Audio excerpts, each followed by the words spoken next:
طبعا انت عارف ال 50 جنيه دي هتحطها فين مش كده؟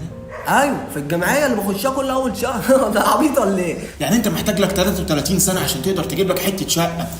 يا نهار ابيض، وتقول لي مش مبسوط ليه يا عم؟ يا عم انت جايب ليه كده يا عم؟ انت مش طبيعي.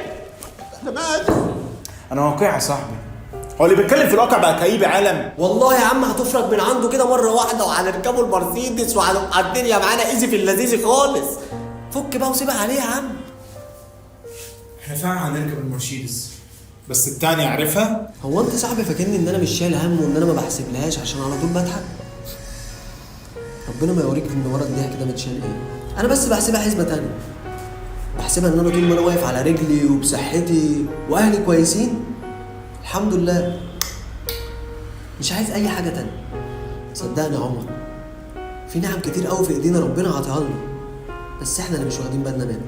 عندك حق يا صاحبي.